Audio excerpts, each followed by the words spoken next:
The following training is sponsored by the Neoga Library System.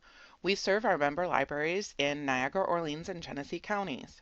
You can always visit our main web page listed here at neoga.org, or certainly visit your local library homepage and use your library card to get access to streaming videos, downloadable music, audiobooks, ebooks, and even more from the comfort of your own home. Thank you. Hello. So we're continuing along here with the Soft Skills Opposites series.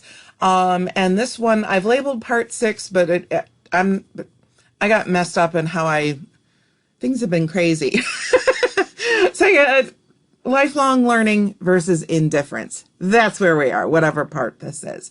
But when I started this, I was very skeptical about the whole thing, trying to focus literally on indifference. So I had done a whole video on lifelong learning. It's very important to our libraries. It's in our mission statements. I think people who work in libraries, librarians, directors, staff, board members, people who are around libraries are just immediately they gravitate towards that curiosity and learning.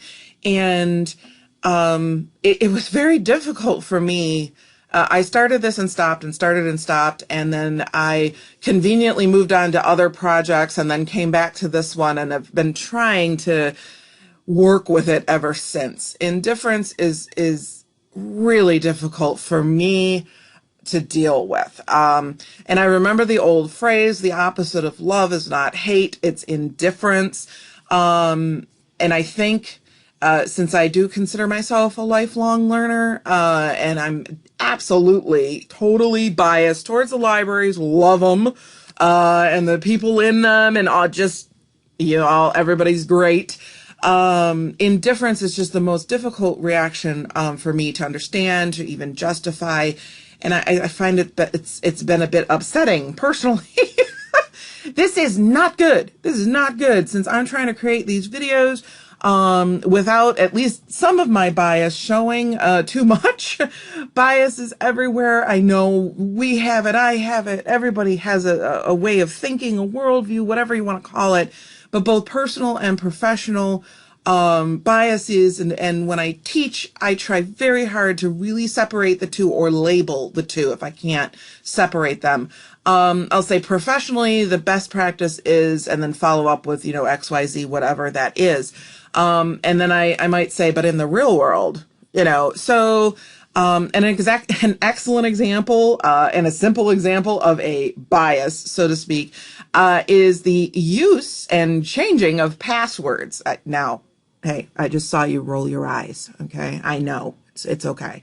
Right. But 15, 20 years ago, best practice recommended by IT professionals was change your password every 90 days. Have numbers, letters, and symbols in it. Have the eye of the newt, wool of the bat, toe of frog in it.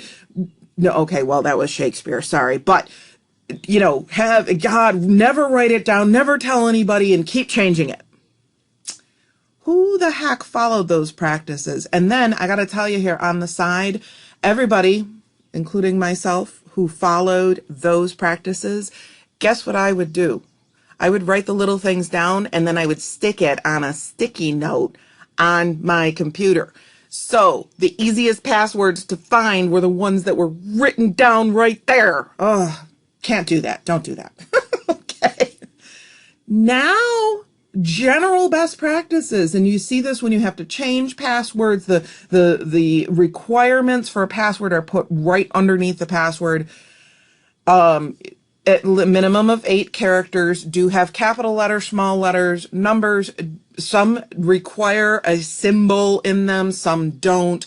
But a minimum is 8 characters or more, capital letters, small letters, and numbers. That's the minimum requirement. And now it's even recommended, and they're sold everywhere. Get a password book or an address book from a store. Write everything down. Give yourself a whole page to cross out the old passwords and write in the new passwords underneath. Store the book where you'd put your other important papers, your house deed, your car titles, etc. Make sure your family or people you trust know where it is, and make sure the executor of your will, not to get, but make sure, seriously, that they know where this stuff is, because they need to shut down your digital life too. It's a significant change in best practices, and it has kind of floated along with what people really do. So, that's okay in this case. So, after all this, I did poke around on indifference, and I had a lot of trepidation on the subject. But then I found this, and this is by Dr. Douglas Labiere. It is from 2010, but I thought it was very interesting. And it's titled A Declining Relationship, Recharge It Through Indifference, and it has quotes on there. Now, this article is pointed more towards familial relationships. So I'm going to concentrate more on general tips and techniques that Dr. Labiere mentions, and we can definitely apply these to work. And I've paraphrased a few things, and you'll see I've put them in the brackets. But definitely, as I've always said, the links are in the description. Please go ahead, read the whole thing for yourself. It's very interesting. So, through creative indifference, you learn to disengage from your relationship in ways that circle back to actually revitalize it. It doesn't mean that you stop caring. To the contrary, creative indifference is a way to become less reactive to your own and your coworkers' behavior. It opens the door to positive change. The indifference you build is towards your own internal emotional reactions and habitual responses, especially in situations in which you typically feel disappointed, defensive, or critical. That is, most tend to see things through the lens of your own needs, hurts, or conviction that you're right. This reflects the narrowest part of self, your ego self. It's the narrow vantage point that tends to predominate your perceptions and actions it talks about. For example, maintaining resentments or disappointments in your coworker's failure to provide what you want, or negative emotions resulting from the conviction that you're right and your coworker's wrong regarding some issue of disagreements or difference. With creative indifference, you observe your internal reactions, recognize them as learned, conditioned responses, but without acting on them. So you separate yourself from your reactions. You observe your coworker's behavior in the same way. You step back from both. That is, you separate who you are, what you think, feel, and believe from your coworker. You separate your own internal reality from that of others, and this begins to fuel greater respect for each of you as separate individual people. With creative indifference to old emotions and behavior, you may refrain from engaging in those old ways. So you might be able to recognize your own tendencies and reactions and how they affect your coworker. You might become anxious, or they might become anxious or defensive. You can create a more positive response by acknowledging the frustration without agreeing or disagreeing, and then posit a solution that is a better compromise to both of you.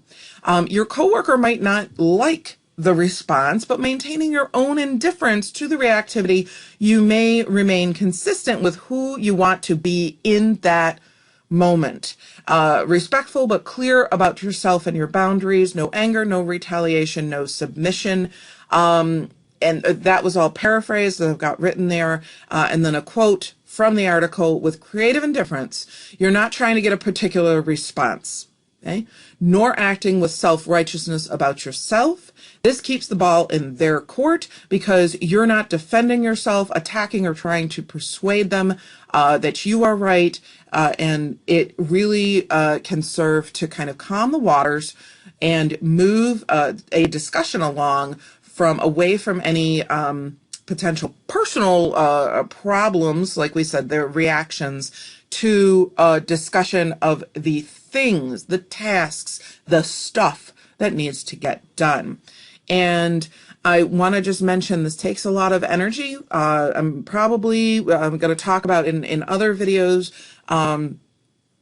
things about recharging and that, because this kind of stuff, calming yourself and doing this, it takes a lot of energy and focus in the beginning, but once you start putting that time in, it's like exercise. It gets easier and easier, and actually it would require more and more emotional reactions to then require your energy so you can take care of your tasks. I hope this was helpful. Please let me know. And I love all of any of the emails that you send me and the suggestions you send me. We'll see you in the next video. Take care.